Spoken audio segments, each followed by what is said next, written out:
Time period of the 1900s, we have seen impact and changes to the area in demographics, and some of these are, there's two main demographics I wanted to touch upon for the Grand Bend area, and that being the demographics that affect the demand in sewage treatment. The high demand comes from the seasonal demographics that come into our area through cottages, seasonal residents, beachgoers, and tourists, as well as what we find in the provincial park, in the visitors there, campers, and people that enjoy that natural setting throughout the summer season. In the latter years, what we found is a shift in demographics along the shoreline from this cottage area to a more development of a retired income and fixed income populations.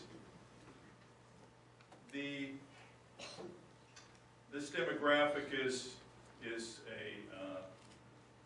much different from the provincial demographic in that we are 10 years older than the average within Ontario, and our incomes are $10,000 lower than the average. One thing we're seeing from the Ministry of Finances for our statistics and population for our area within Lambton County is the baby boom bubble. We're going to see that in the next probably 12 years, and the Ministry of Finance gives statistics on that population demographic happening. One of the other key factors that's affecting these developments in our retirement demographics that we find in zones 3 and 4 is the economy, and what we found has happened over the last 4 to 5 years, particularly with interest income and interest rates. They've had a dramatic effect upon our retirement community here. Next slide.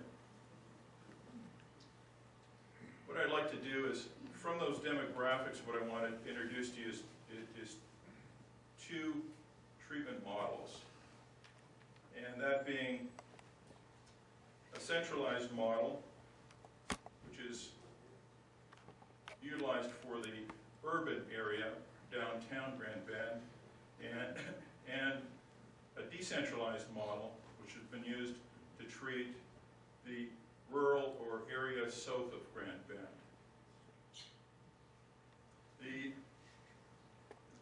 At present, okay, the systems are working as they were designed. The lagoon, it's a gravity sewage collection system, or with a gravity sewage collection system, is handling the center core as well as the dense cottages properties referred to in the centralized model.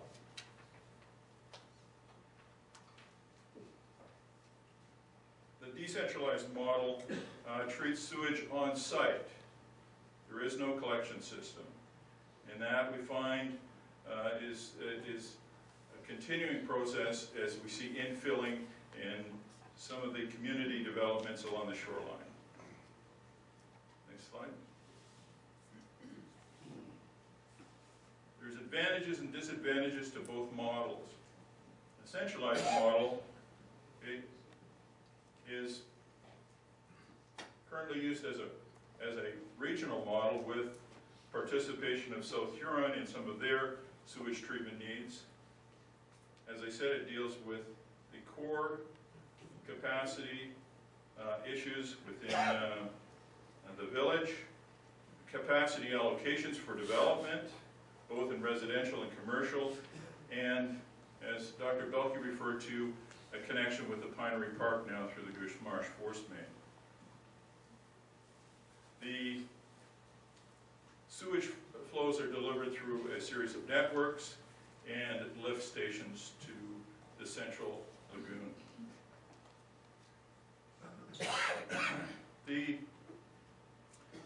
advantages are that it handles a single source effluent treatment. It treats it at one location. Ability to handle both high and low flows. The lagoons do not are not concerning themselves with the rate of flow going into. High density development, okay, it allows for that in that the treatment is not happening on site, and central control of nutrient loading. Next slide. Some of the disadvantages to this is with a centralized system, you do have a limit on sewage treatment capacity, and there is an extremely high cost for a collection system, and that can be a financial burdensome. Next slide.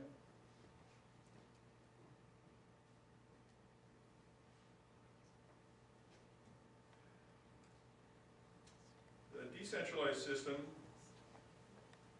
the advantages, this is as I was saying, this is the on-site treatment, and the advantages are a just-in-time capacity building, so that the development, as I was saying, infilling can be done as they're needed.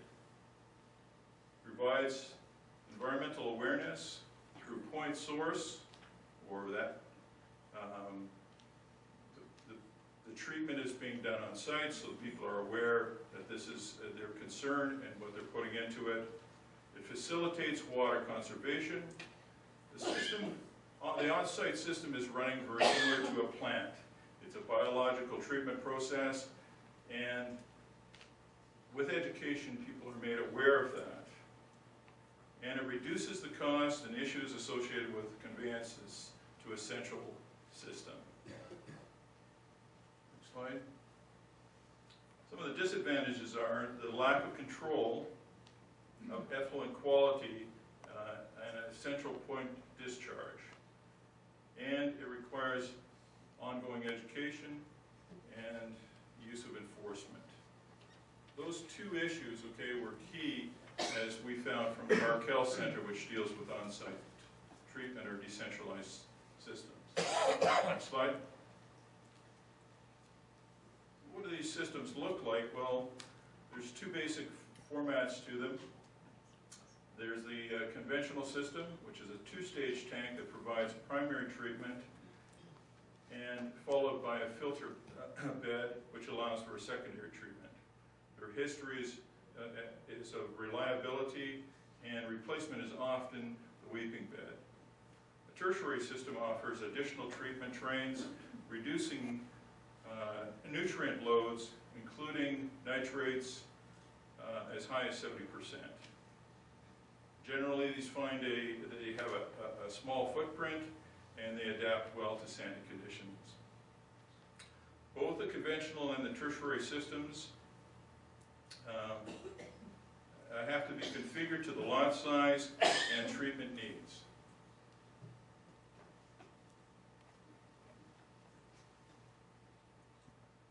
Next slide, please. The centralized model is, we have looked at two options for a collection system. The grinder system, which offers a small tank, about 70 gallons, and a macerating blade and a float system that activates a mechanical pump. The sewage is pumped through a series of small diameter piping under pressure. The largest number of grinder pump systems we have been able to find in Ontario is approximately 200 in central Wellington, where the gravity system was not practical for use. Our findings indicate that the mechanical system is problematic, and replacement of pumps occurs every 10 to 15 years, where these small pocket applications are found.